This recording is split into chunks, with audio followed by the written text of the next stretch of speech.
Hello fellow Silversaints, I hope you are doing well. If you are new here, hi, welcome. My name is Ashley and this is the Library of a Silversaint, where we talk all things books. I hope you're doing well today. Happy weekend, happy Easter. I was going to say happy Good Friday, but then I realised it was Saturday. You can tell it's a bank holiday because it's a bit like Christmas where, you're just not really quite sure what day it is. But I hope you're all having a lovely weekend. And if you are having a nice sort of few days off from work, then I hope you are having a lovely time. Let me know what you're getting up to. I have seen recently that lots of people have been doing their first quarter reading wrap-ups, reading updates, and I would like to go into a bit more depth of my first quarter of 2025 in terms of reading, because I've had really good 2025 so far. It's been incredible. I say really good, it's been astonishing. I've been so lucky. I've had the best first few months of 2025 in terms of my reading. But I thought for the purposes of today, rather than go through all of it in that way, I thought I would do another, it's a classic YouTuber thing. We love to tier rank. We love a tier ranking. And I just wanted another excuse to do a tier ranking because my first ever video that I did was a tier ranking and I had no idea what I was doing. I still don't, by the way, that hasn't really changed, but I had no idea what I was doing and I wasn't very concise. Actually, I don't think this is going to be any better. I think I'm still going to be just as bad. Oh well, it's fine. But I thought I would do another tier ranking. So I thought I would tier rank all of the books that I have read so far in 2025. So I thought I would do a tier ranking of all of the books that I have read so far in 2025. And very similarly, on brand, oh, by the way, grab a beverage. I don't even need to tell you guys what this is. If you have watched my videos before, you know what this is. It's not coffee. It's great. Grab yourself a hot chocolate, grab yourself a hot beverage, grab yourself a hot drink, grab yourself a wine, grab yourself a cider, whatever your poison is, whatever your cozy drink is, whatever you want to snuggle up with to watch this, please go and grab it. Grab yourself a snack, you might need it. Anyway, please get ready to sip with me as we tier rank all of the books that I've read so far in 2025. Today, I thought I would stay on brand and stick with the same kind of theme that I came up with last time, which is that my tier rankings are sleep token lyrics. They have such varied lyrics. I just feel like it works. Editing Ashley here, just to quickly apologise because the tier ranker that I'm using on the screen at the moment is from my phone. I was using one on my laptop, but I had a few technical difficulties and the video all went a bit wrong. So to save it, I have recorded my tier ranking again, screen recorded it on my phone. So it's really poor quality. It moves around a lot. I'm really sorry. I couldn't see any other way around it. So maybe I need to think again before I ever do a tier ranking video ever again. But so apologies. It looks a bit dodgy, but I still hope you enjoy. And at least there is still a visual representation of it there. So apologies again, but I hope you enjoy. And again, I'm sorry. So I'm going to quickly talk you through the tiers that I've got. So the names. So the pinnacle right at the top. This book changed my life. One of the best things I've ever read in my life. Did I mistake you for a sign from God? Summoning. Just, did I mistake this book for a sign? Oh, it's that good. Then we go down slightly. I do apologise. I won't be looking at you. My laptop is down here, so I will be straying, so I do apologise for that. Second tier, bury me to the sound of your name from Like That. Oh, okay. This was a good book. This was a really good book. Maybe not the pinnacle. Maybe not 5 stars, best book I've ever read, gonna remember it forever. But this was a good book. I loved it. Okay, we get into the middle now. Somewhere the atoms stop fusing. Maybe I'm not, somewhere the atoms stop fusing. Somewhere, it was good. It was good. And we were bonded. It was great. And then somewhere just fell a little bit flat or something didn't quite connect for me. Okay. Then we have, I'll find a different harbour to lay my anchor in. It's not for me. I'm not going to say anything terrible about it. It wasn't the worst thing. I didn't consider DNFing it. I just, not for me. I'll go elsewhere for my entertainment. Thank you. Lastly, these are the ones where I thought, oh, you just didn't work for me. You just weren't for me. And it's fine. Totally fine. You just weren't the book for me. It might be a me problem, might be a time problem, but for some reason, just didn't float my boat. And that is, you gave me nothing whatsoever but a reason to leave. You know, okay, I may have DNF'd this one, or I may have strongly considered DNFing this one. Yeah, just, you're not giving me a lot to go with. Anyway, that's enough. I've gone with my tiers. So let's get to the ranking. I would just like to say, none of these are in order. They're not in order. I just put the pictures on there. They're not in order. So this is going to be chaos, as usual. Stop for a drink. Ernie's flat out. He's flat out behind you. Oh, we're starting strong. We are starting strong. We've got Of Darkness and Light. This is by Ryan Cahill. This is book 2 in the Bound and the Broken series. Now, when I'm tier ranking these, I'm not going to go into too much detail about these because obviously I'd be here until Christmas. But I will just give a slightly brief overview. If you haven't heard about the Bound and the Broken series, this is classic epic fantasy. You know, this is hero's journey, dragons, medieval inspired Europe. You've got your typical good versus evil, but it's all done in a really refreshing new way. And it's dark as well. There is darkness to it, Of Darkness and Light. And this is book 2. So the first book was Of Blood and Fire. Book 2 was of Darkness and Light. And oh my gosh, did Ryan Cahill up it in this one. The first book of Blood and Fire is relatively reminiscent of Eragon. It's kind of got a lot of the similar tropes. In Of Darkness and Light, it really comes into its own. This story at the moment is for, I would say, lovers of Eragon, Lord of the Rings, that kind of thing. Really good. John Gwynne, if you love his writing, this would be up your street. This book was amazing. This book was so good. I'm going to put it in. I'm going to put Of Darkness and Light and Bury Me to the Sound of Your Name. Great book. Great book.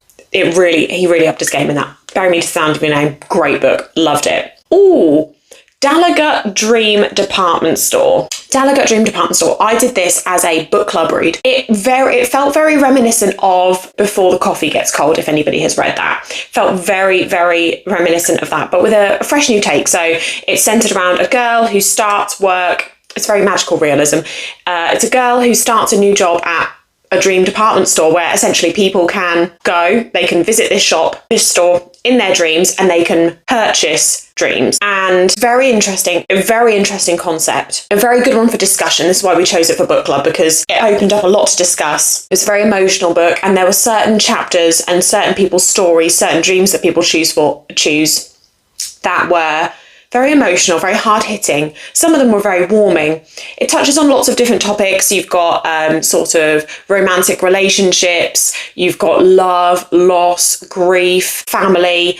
You've got motherhood, parenthood in general. Lots of different topics are discussed in this one. I think some chapters hit me more than others. That I have to admit, the ending floored me. The ending absolutely floored me. There was one chapter in particular where I thought, oh my gosh, it was a bit of a gut punch. Other than that, I really did enjoy it. I think the first sort of 20 pages, it felt very whimsical. And then I started to get a little bit bored. But I did feel that it was really good for a discussion. It made me think. And I think that's a really good book. If it can make me think and question things and mull over topics, then I think it's a really good book. But it wasn't for me 100%. I think this is harsh because I think I gave this a 3 stars.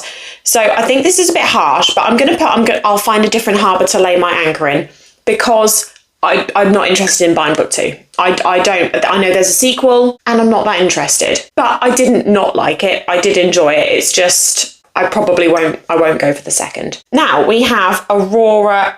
Now this is a series, so I am going to do these ones in order. So we have got the Aurora Cycle by Amy Kaufman and Jay Kristoff, who also wrote the Illuminae files. Now this is a YA sci-fi space opera. I was listening to this series at the same time as I was finishing off Nevernight, so I was listening to like 2 different Jay Kristoff books at the same time. This read a lot more YA than Illuminae. Now Illuminae is YA as well. This one for me read a lot more YA, but it was such good fun. And you could really, the thing that I enjoyed most about this series is you could really see, similarly with Illuminae, you could really see the distinct characters that were written by Jay. I could tell which characters were written by Jay, and I could tell which characters were written by Amy Kaufman, which I loved. This series is, you've kind of got a ragtag bunch of teenagers that are in space. You've also got an alien, you've got who's part of their team. They've all got, one of them's a rebel, one of them is very by the book. You know, they kind of follow, they sort of fall into different stereotypes. They essentially they're on a quest to save the world, save the planet, from something really terrible, going from a weapon that is being used or is going to be used potentially. A lot of the story centres around Aurora, Ori, who's the main character, and there's something different about her. She's really important to the story, and at the beginning we don't exactly know why, and you gradually uncover it. As I say, I read a lot more YA, but it was incredibly fun. I listened to these on audio, borrowed them from the library using Libby. I had such good fun with them. They weren't life-changing, but I had really great fun with them. So I'm going to put Aurora Rising in here. Second book, Aurora Burning, was actually my favourite. So I'm going to move Aurora Rising there, and then book 3, Aurora's End. It was great fun, but very YA, not life-changing. I can't remember huge amounts of what happens, but there were some really good things about these. There was a bit of romance in there. I felt that was really well executed. I was swooning again at some moments, and I thought the action was great. I thought the plot was great. I really enjoyed it, but it is definitely very YA. And so I naturally just don't have the same expectation. Although you should never use that as a reason. I would never say that's a reason that I didn't enjoy a book is because it's YA, but it did feel that. But I knew that going in. Okay, Royal Assassin by Robin Hobb, book 2 in the Farseer trilogy. Okay, I'm going to put this in Bury Me to the Sound of Your Name. I thought this book was absolutely stunning. This one, for me, and I've spoken about this before, the plot just seemed to really thicken, and oh my gosh, this is a character-driven plot, okay, following Fitz Chivalry, Royal Bastard, and the difficulties he goes through from being a child, a really young child, as he's growing up. Oh my goodness, the trials and tribulations that he goes through. And just, it is a real character study. But my goodness, I was so frustrated when reading this book. He's such a frustrating character. I felt emotionally, this book really hits. Some of the character connections, the relationships, him and Molly, some other ones, Burrich. I'm not going to say all of them, I won't give them away, but there are the dynamics and the relationships and the sort of political machinations that are going on are beautifully done. And it's just so, like I say, you feel swept away. Robin's writing is so whimsical, but brutal, but whimsical. You just feel like you're in the medieval world. Stunning. It was absolutely stunning. And the ending, crikey.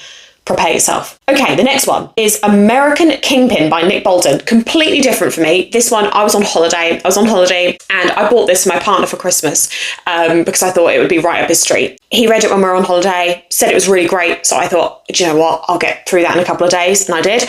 And I gave it a go too. This is the story of, I believe it's true. As true as this man's account of it is. This is a non-fiction book about the true story of Ross Ulbricht, who was a man not that long ago, it's about sort of just over a decade ago, who essentially created an online black market and became incredibly successful, made a lot of money, but it got way out of hand. It started off as like really minor sort of drugs that he was selling and things, not using, just selling. He created this website where people could exchange drugs, sell their drugs, buy drugs, and it grew really, really quickly, a lot quicker than what he was expecting to, and it got really out of hand. And it was a really interesting story. Like I say, very fast paced, very, very gripping. I really enjoyed it, but I think I'm comparing very different books here. You know, when you're comparing fiction and non-fiction, I would say for me, this is probably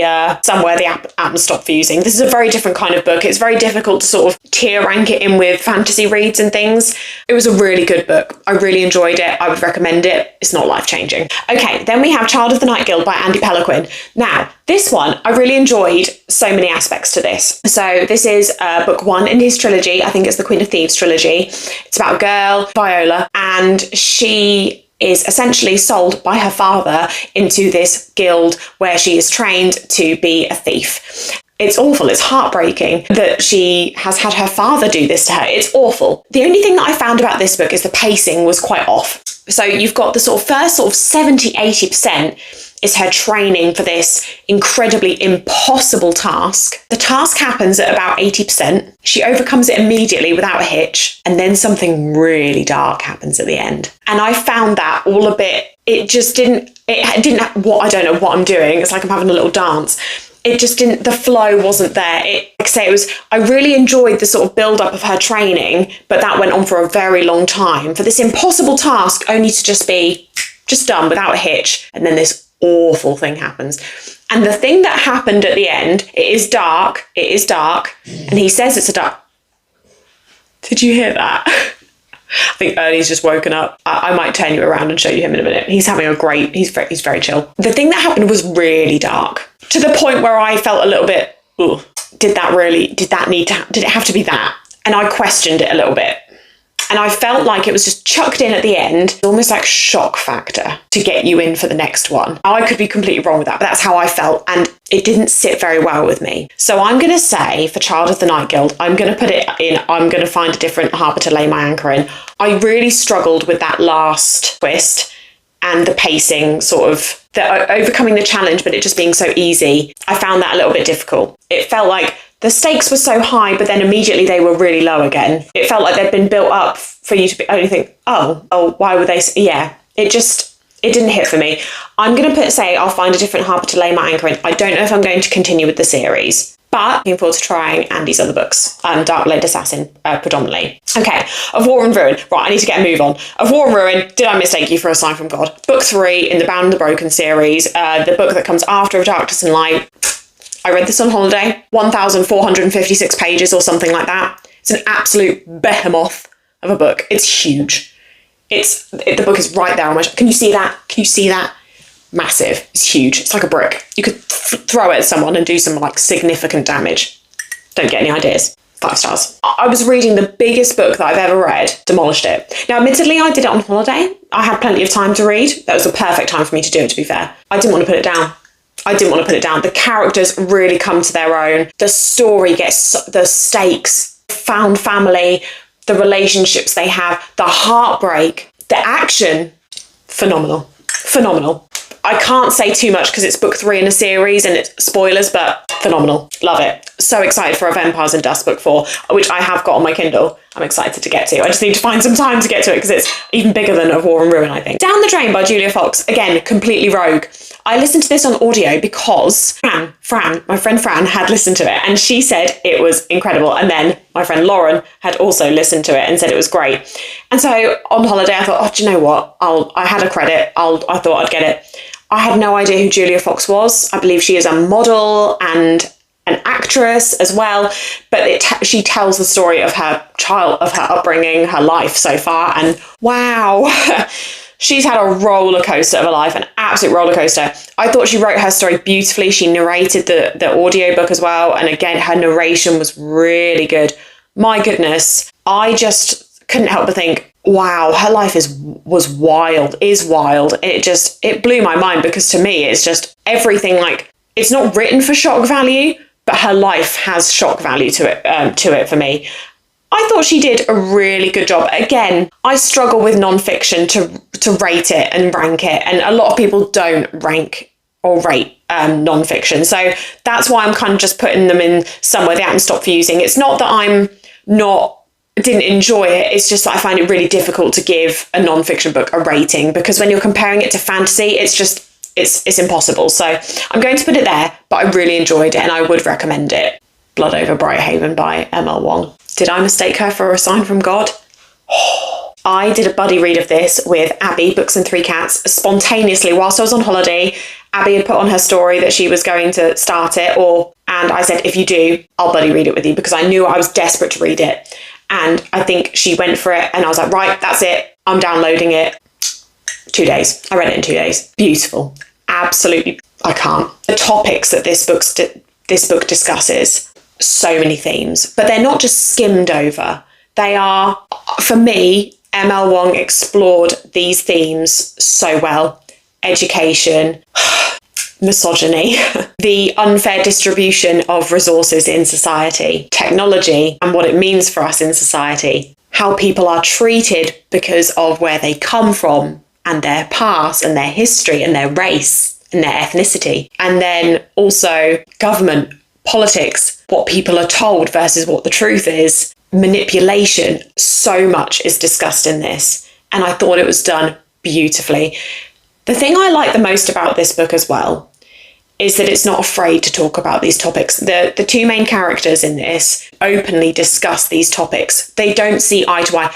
These characters they develop a relationship of some sort. They're very close. They don't always agree. They don't see eye to eye on everything. So they have to have really difficult discussions, really openly. They didn't hold back, but they showed such respect to each other, but they didn't hold back in their communication about these topics. And I thought that was really refreshing. I really enjoyed it. And also, your main character, you are rooting for her so hard, but sometimes she makes it difficult for you to root for her because she's not exactly always a likeable character. But you understand why because of where she's grown up and what she's lived through. I really liked that. It worked for me. I thought this book was spectacular, and I really want to reread it because I think it'll hit me even harder on a reread. Phenomenal. Okay, I need to move on because I've been yapping for way too long. Dungeon Anarchist Cookbook, Book 3 in the Dungeon Crawler Carl series by Matt Dinnerman. I'm going to put you in Bury Me to the Sound of Your Name. I had such a great time. Carl and Donut. I'm not going to go into obviously too much because it's book 3, but this is a lit RPG series that is absolutely lighting up the fantasy world on Bookstagram, BookTube. Everybody loves it. It's incredible. It's so funny, but with a real hidden depth that you start to uncover the further into the series you get. And it starts to hit emotionally, and he just keeps sighing in the background. Am I boring you? Don't answer that. It's really good, and I'm really excited to continue with this series. I think Matt Dinnerman is a genius. He's a genius. I think a lot of people bat it off as being some kind of silly, funny series, which it is, and you've got to go into it knowing that it is, to an extent, silly and funny, and you kind of just got to go with it. You just got to kind of go in for the ride.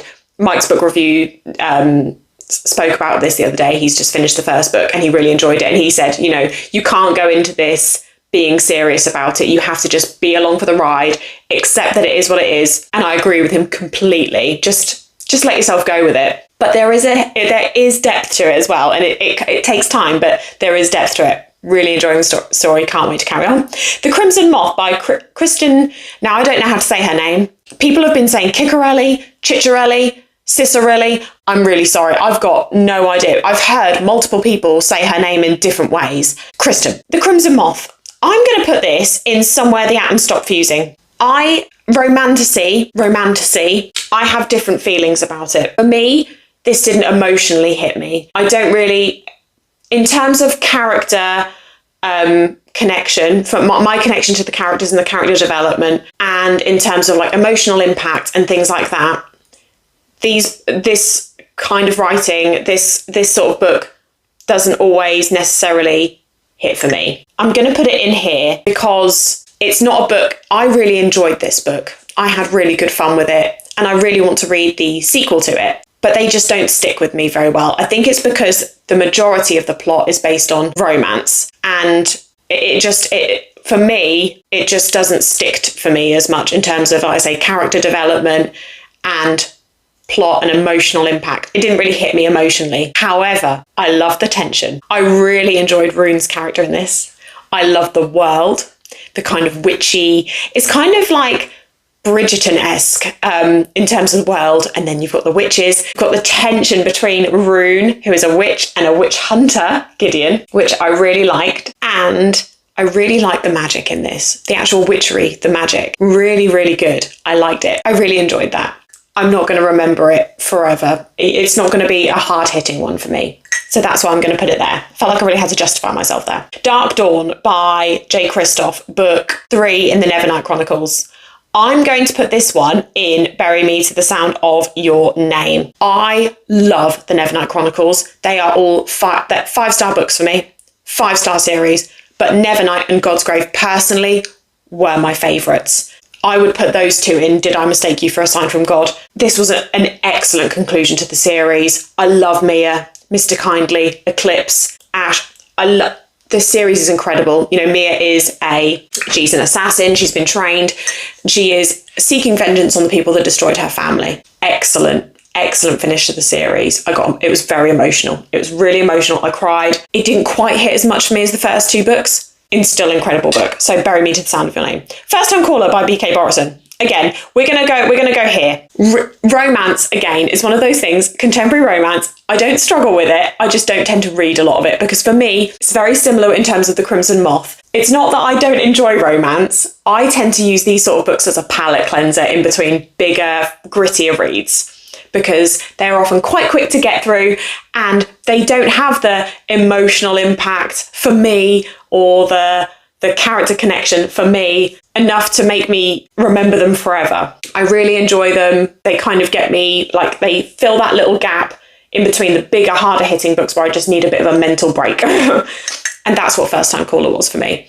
Similar to The Crimson Moth. For me, they are really good books.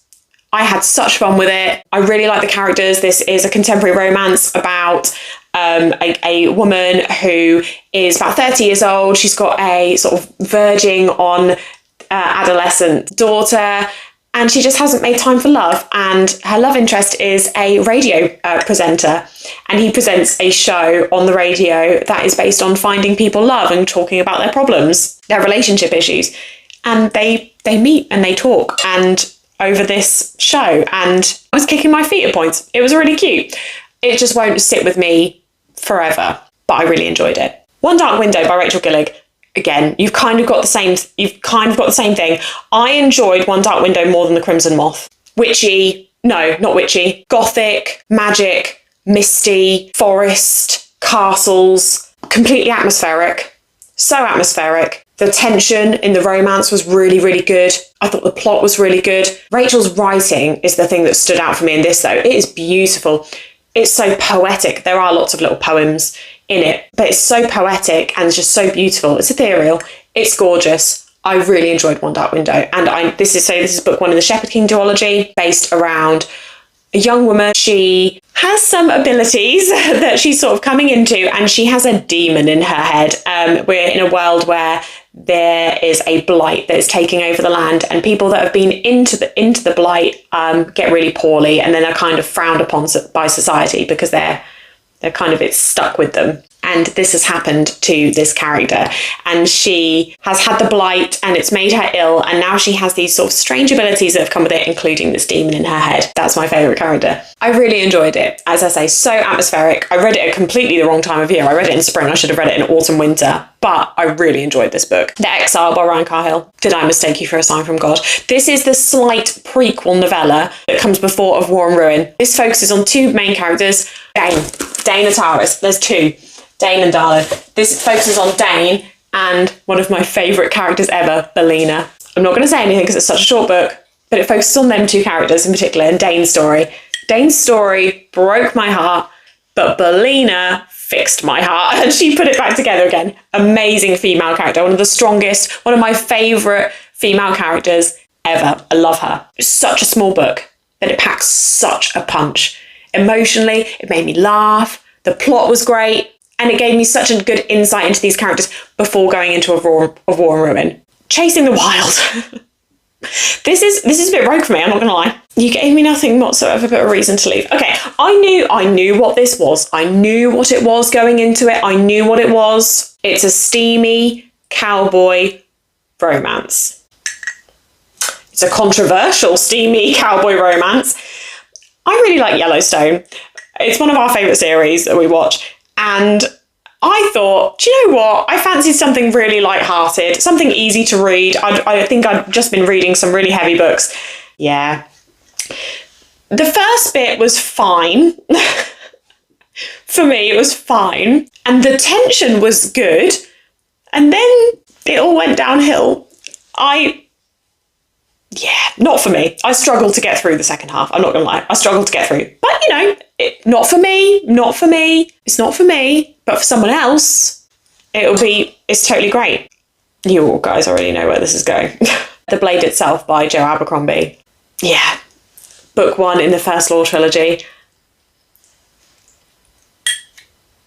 I need to do an in-depth video about these books at some point.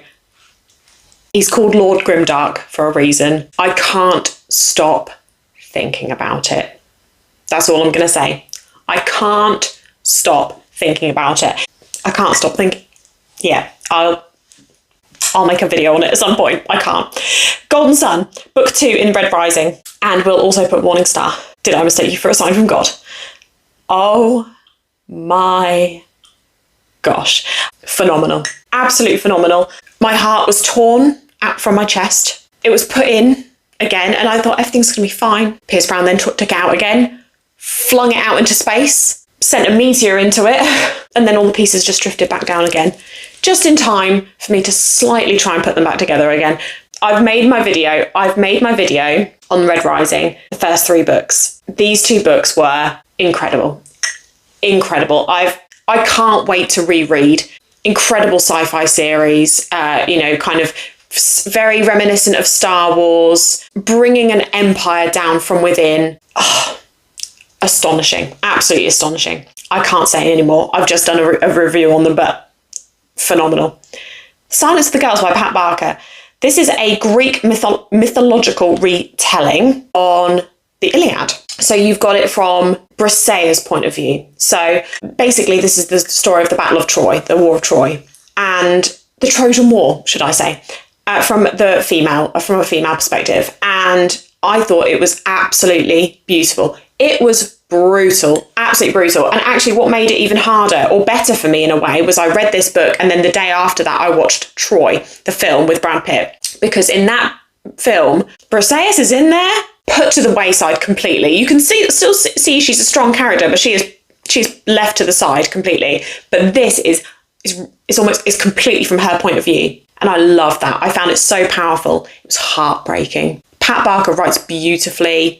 Highly recommend. If you like Greek mythology, highly recommend. It's so good. Green Lights by Matthew McConaughey. I really enjoyed this. Again, I'm going to stick it here though, because it's non-fiction, so I'm not going to give it a rating as such. Really enjoyed this. This was really good. I read the physical copy. I know a lot of people like the audiobook because Matthew McConaughey narrates it with his lovely voice.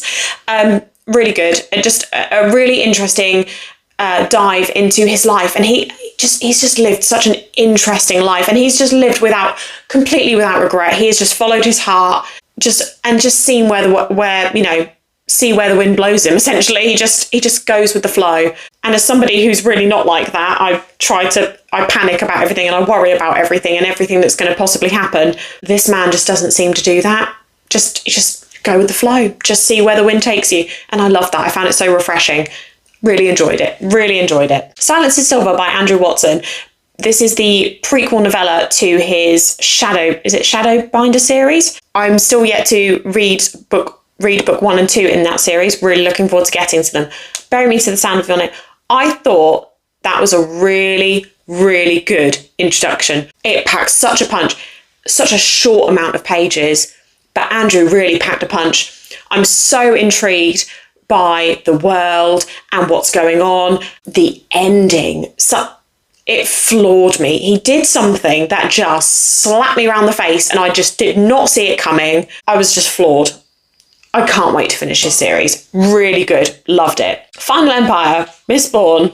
I'll find a different harbour to lay my anchor in. The Cosmere is maybe not for me at this point. I did speak about it briefly before. It's just not for me. Emotional impact, character development just didn't hit for me. I just didn't really care. That's really bad, isn't it? I'm so sorry. Finally, Teeth of God. This is a graphic novel by Sleep Token. It would be rude not to, wouldn't it? They belong in Did I Mistake You for a Sign from God. It's a graphic novel created by Sleep Token, by the band. A little bit more of a glimpse into their lore, which is still very murky, but it was phenomenally done. It was absolutely beautiful. And I'm basing this entirely on the questions that it made me ask about them as their band and about their lore, but also just the structure and the illustrations of the graphic novel. It was structured beautifully. And the illustrations, let me see if I can actually grab my copy because it's just up there. Just gone and grabbed my copy. I want to show you I'm going to show you just a random image with no context whatsoever. And I'm just going to hope that you don't mind. If you don't want spoilers, don't look. Look at those illustrations. Just stunning. Absolutely floored me. Don't get me wrong, I finished it and had more questions than answers, more questions than I started with, but beautiful, absolutely great. I loved it. Anyway, that is it. That is my tier ranking of all of the books that I read in the first quarter of 2025. I've had a really, really, really good start to the year, so I'm so happy. And actually, I was quite sad that I couldn't put some of my really recent April reads in here too, but they'll come up in my second quarter review. But I've had some really good reads in April as well. Anyway, I have been rambling for way too long. Thank you so much for watching. Have you read any of these? Do you agree with my ranking? I'm really sorry if I've upset anybody with those, but I hope you enjoyed the video, and please let me know what your best read was from the first quarter of 2025 and what your least favourite read was from the first quarter. I'm just going to quickly... Oh my gosh, he's so low. Ernie? He's not having a good time, bless him. He's not having a good time. I'm being mean to him. Anyway, I wanted to say thank you so much for watching. I hope you enjoyed. I hope you have a lovely rest of your day, and I will see you all soon. Bye.